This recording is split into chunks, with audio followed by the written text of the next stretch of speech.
Blood trickled down her lips, sticking in her throat. The young girl, still a child yesterday, now a bride, had to drink every last drop, or else the marriage would be considered invalid. In the hut, filled with smoke and the smell of fresh slaughter, stood the elders and women of the clan. They watched as she choked on the hot, viscous liquid flowing from the goat's cut throat. No one reached out to help. It was a sacred ritual, and refusal meant a curse on the entire family. This is how the married life of thousands of women began, on continents where blood was considered the only proof of strength, fertility, and submission. In the villages of East Africa, in the lands ruled in later centuries by the sultans of Zanzibar, such scenes occurred regularly.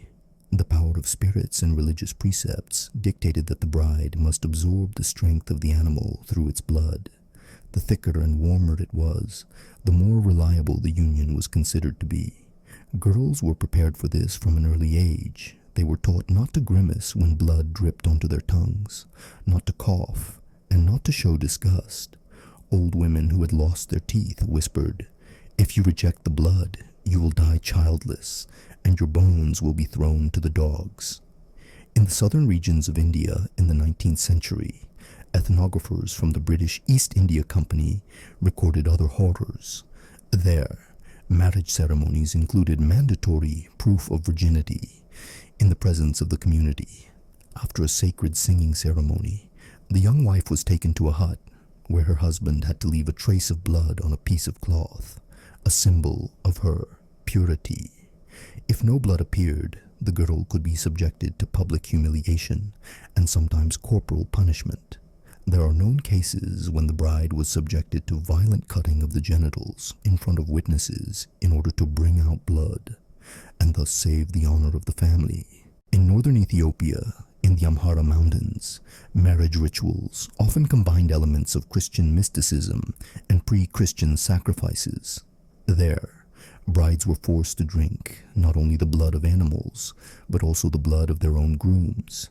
Men cut themselves on their chests or arms, and drops of blood fell into a bowl of milk. The mixture was considered sacred. It had to be drunk in one gulp as a seal of eternal union.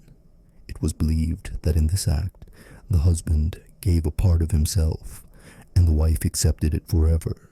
However, in practice, many girls lost consciousness, suffocating from the thick taste of iron.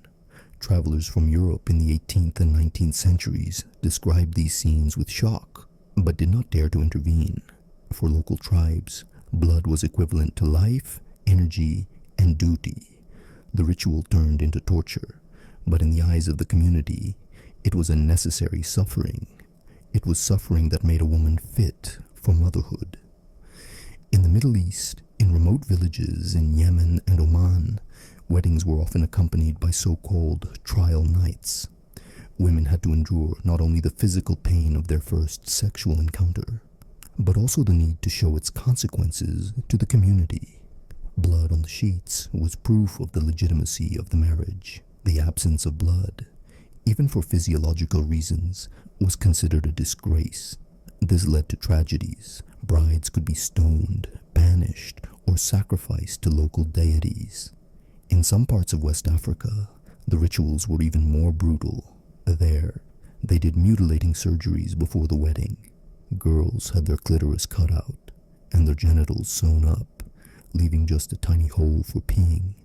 On the wedding night, this hole was forcibly stretched by the husband or older women.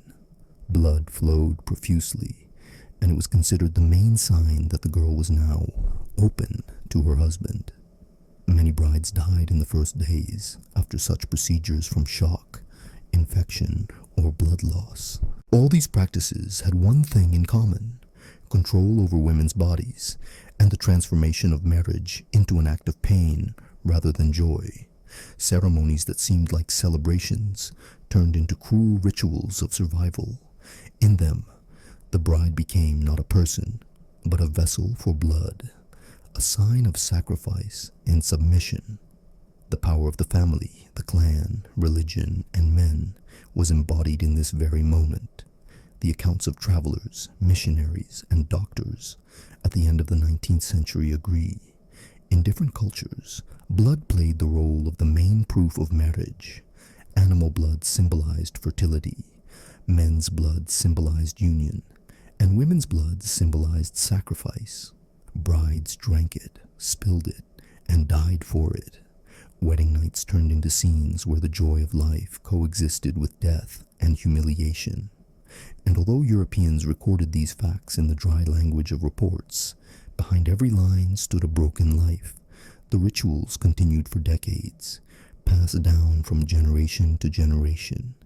Girls were prepared for them as carefully as for any holiday. They were told that pain and blood were their duty, that without blood there could be no marriage, and without pain there could be no family. This is how a system was created, in which the wedding night became the most dangerous night in a woman's life. And it was this night that could end in death, amid the cries of the elders, the prayers of the priests, and the smell of fresh blood soaking into the ground. Many chronicles from the early 19th century contain accounts by British and French colonial administrators who had to record marriage rituals observed in Africa and Asia. Their notes rarely made it into official reports, but their personal diaries and letters contain descriptions that are almost clinically horrific. For example, an official of the East India Company in Madras wrote that in the district of Tanjavur, there was a custom whereby a girl bride was subjected to ritual bloodletting the day before her wedding. Priests pierced her tongue and dripped blood onto a sacrificial stone, claiming that blood opens the way for new seed. The weakened girls often fainted, but this was considered a blessing from the gods, not a health hazard. In East Africa, in what is now Kenya and Tanzania, Europeans recorded another practice. On her wedding day, the bride was forced to hold goat or sheep blood in her mouth, while the older women of the clan sang incantations. It was believed that the longer she could hold the liquid, the stronger the union would be. Brides suffocated, choked, and sometimes lost consciousness, but no one rushed to save them. Death at that moment was interpreted as a sacrifice to the ancestors that purified the entire clan.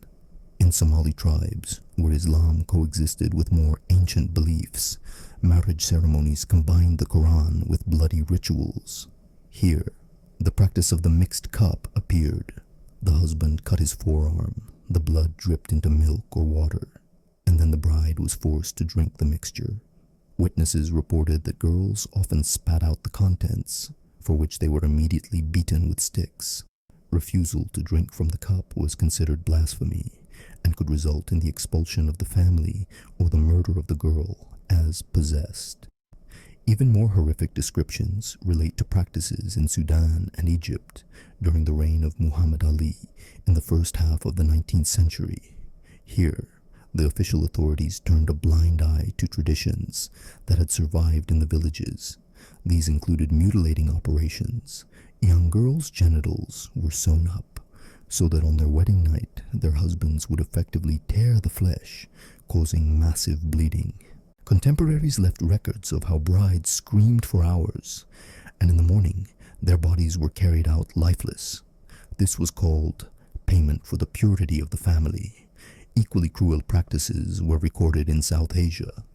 In the villages of Bengal during British rule, ethnographers described how some tribes required brides to drink the blood of a sacrificial rooster. The bird's throat was cut right in the groom's house, and while it was still struggling, its hot blood was poured into a clay vessel. The girl had to swallow everything. If she refused or started crying, she was disgraced, and the marriage was considered null and void. But the most traumatic element of the marriage ceremonies remained the test of purity through blood on the sheets. In villages in India and on the Arabian Peninsula, older women waited at the doors of the marriage chamber to bring out the stained cloth in the morning. If there were no stains, they were imitated. The girl's thigh or arm was cut to save the family's reputation. Sometimes, this was done with a knife in front of witnesses. Medical reports from the late 19th century contain descriptions of deaths from infections following such proof. It is noteworthy that in many places, blood symbolized not only sacrifice, but also power. Men proved their dominance by mixing their blood with a woman's body. In one area of northern India, it was recorded that a husband was obliged to prick his wife 3 times with a needle and mix her blood with his own. This was considered a sign of complete submission. The husband's blood absorbed the wife's blood. Some missionaries tried to combat these practices, but met with fierce resistance. The archives of French Catholic missions contain letters in which priests complained that parents refused to send their daughters to school because girls had to be ready for pain and accustomed to blood. In the eyes of local communities, refusing to participate in the ritual was tantamount to betraying tradition, and tradition was more important than life. The medical consequences of such rituals were catastrophic. Women died from infections, sepsis, and severe blood loss. Many remained infertile, but none of these deaths stopped the communities. Every new girl was subjected to the same trials as her mother. It was in these conditions that a reality was formed where marriage became an act of pain. Where in other cultures, marriage was associated with joy and hope. In Africa and Asia, it was intertwined with blood, suffering, and submission.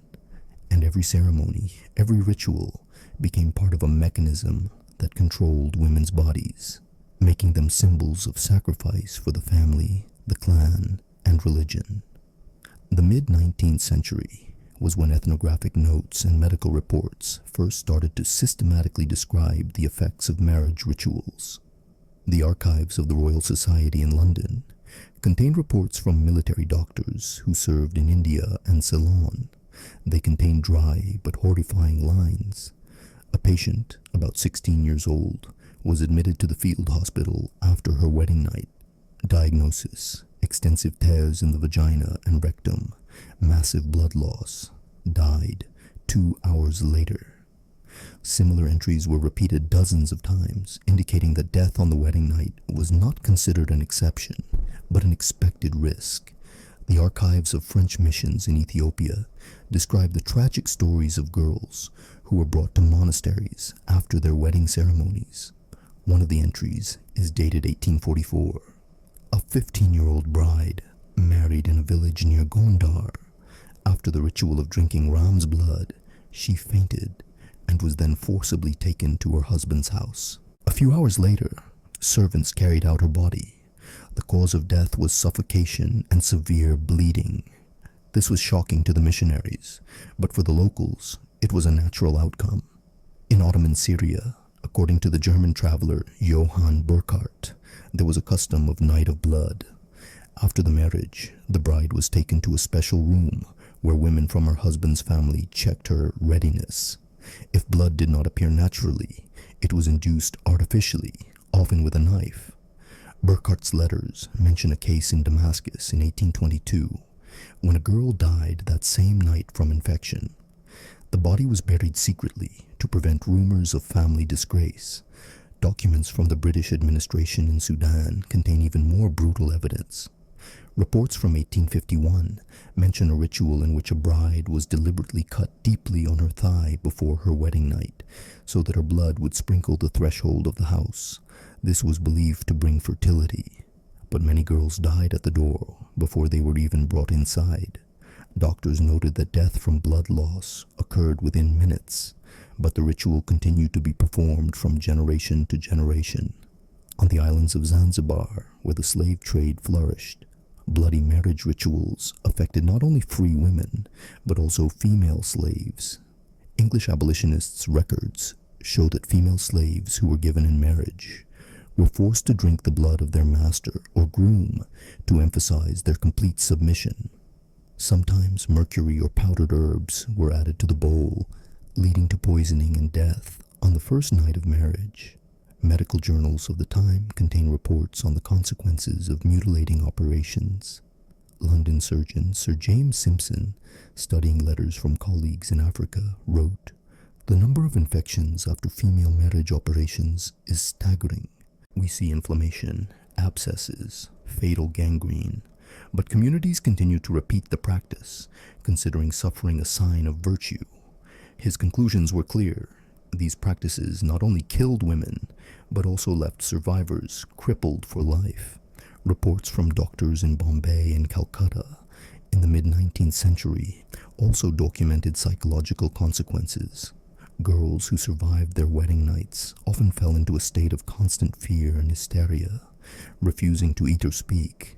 Colonial documents describe this as silent syndrome. Women stopped talking after the pain they had endured.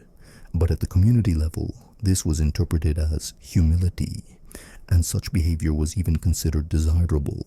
The testimonies from villages in Eritrea were particularly horrific.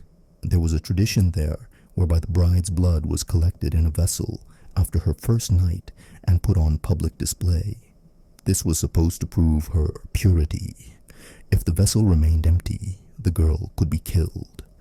An Italian doctor working there in 1872 wrote that in 1 year he had witnessed at least 10 such deaths in a single district.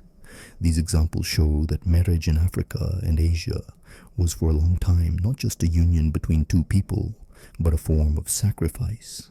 A woman's body became an arena for the display of blood, without which the union was considered incomplete.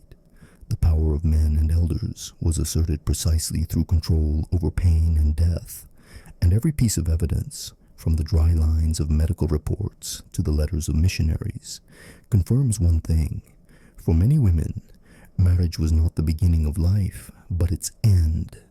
By the end of the 19th century, European colonial authorities began to face a dilemma, whether to intervene in marriage practices or turn a blind eye to them. In India, officials of the East India Company recorded dozens of deaths of girls after their wedding nights, but officially explained this as natural complications. Only a few doctors dared to write that the rituals themselves were the cause. One of them, Dr. Henry Martin, who served in Calcutta, recorded in 1867, of 10 young female patients admitted to the hospital after their wedding night, 7 died within 24 hours from massive bleeding or infections. His reports remained in the archives. The authorities considered them too grim for publication. In Ethiopia during the reign of Emperor Theodore VI, there is evidence that Christian priests approved of the practice of drinking the husband's blood. It was believed that this reflected the union between Christ and the Church. One of the missionaries working in the Amhara mountains wrote, "I saw a groom cut the skin on his chest so that drops fell into a clay bowl. The bride, a young girl, was trembling, her face white as chalk, but the old women forced her to swallow. When she fainted, they doused her with cold water and brought her back to the bowl.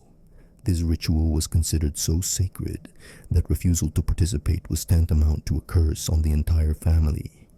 In Sudan, under the rule of the Mahdists in the 1880s, bloody marriage practices took on the character of a religious feat. Preachers claimed that the suffering of women cleansed the house of sin. Chronicles mention that in Omdurman, dozens of brides died in their wedding homes, but their deaths were seen as a holy sign. The streets knew these cries, but no one dared to intervene. It was the will of Allah interpreted by fanatics. In some parts of West Africa, marriage rituals were combined with human trafficking. Female slaves were subjected to special cleansing procedures before being sold as wives. Their stomachs were cut open, and they were forced to lick their own blood. Traders claimed that this made them pure for their new owners. European missionaries who witnessed this left accounts of children dying of exhaustion before their wedding night. Cairo medical archives contain records from the late 19th century about so-called bloody sheets. Doctors called to the dying girls recorded, "The bride's blood was collected in vessels, the sheets were displayed for all to see, and the girl herself died in the corner of the room, bleeding to death." One doctor wrote, "We save bodies, but we cannot save traditions." His reports were not published for fear of riots by local religious leaders. Particular attention is drawn to cases where marriage became a tool of political pressure. In the tribal unions of East Africa, alliances were cemented through the marriage of the chief's daughter. The death of a girl on her wedding night was seen as a sacrifice for peace.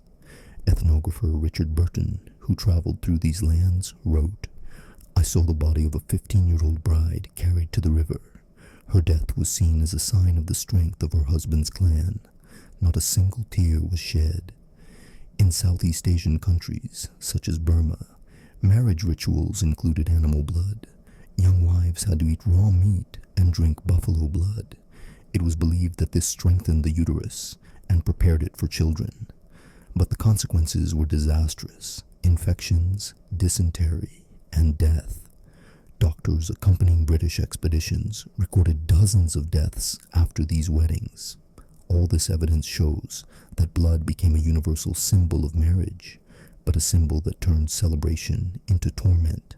Women suffered and died, and their deaths were seen as part of a tradition without which the union was considered incomplete. The authorities, colonial administrators, and missionaries saw all this, but more often than not chose to remain silent.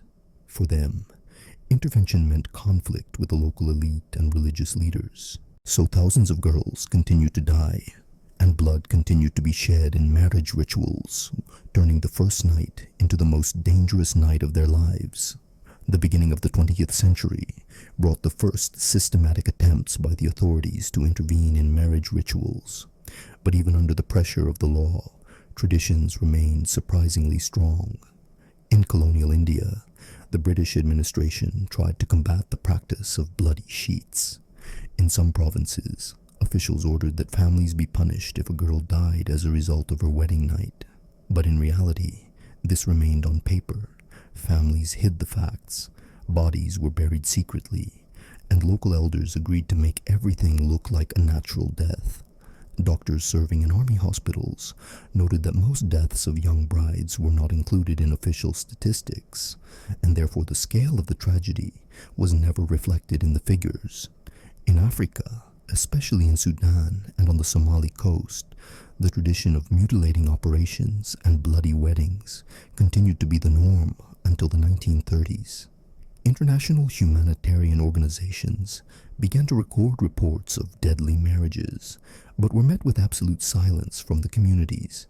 The memoirs of a French doctor who worked in Sudan in 1927 contained the following lines: "We lost patients every week.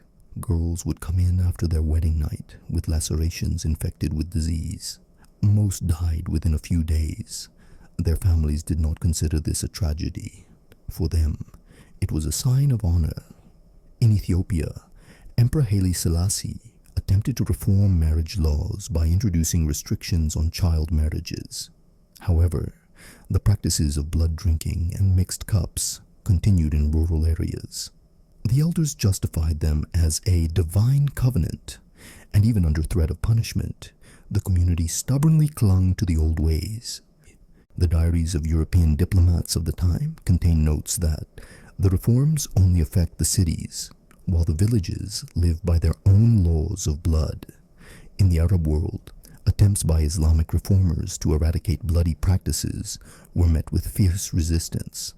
Imams, especially in the tribal regions of Yemen and Oman, claimed that blood was a bond between bodies, sanctified by sacred writings.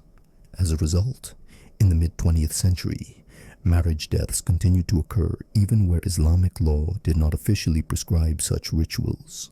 The social consequences were catastrophic. Thousands of women remained infertile after their first night of marriage. Some of them became outcasts. In cultures where a woman's value was determined by her ability to bear children, infertility was tantamount to a curse. Reports by British sociologists in Kenya mentioned that many families expelled such women, and they joined the ranks of ghost women, those who wandered the outskirts of villages, living on charity. The psychological trauma was perpetuated across generations. Women who had survived the torture of marriage often repeated it on their daughters, believing suffering to be necessary. Anthropological records from the mid-20th century contain stories of mothers who held their daughters down during ritual operations or forced them to drink animal blood, explaining, "My mother did it, so you must do it too." The first serious international condemnation came only after World War II, when UN reports mentioned deadly marriage practices in Africa and the Middle East. But even then, the language was extremely cautious, avoiding direct accusations so as not to provoke riots.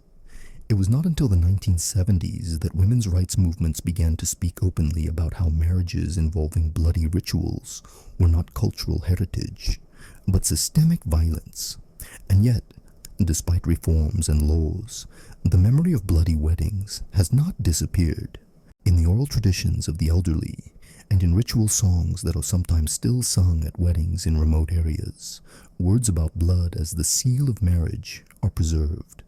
For many women of the past, this was not a metaphor, but a literal reality that turned into pain, disfigurement, and death.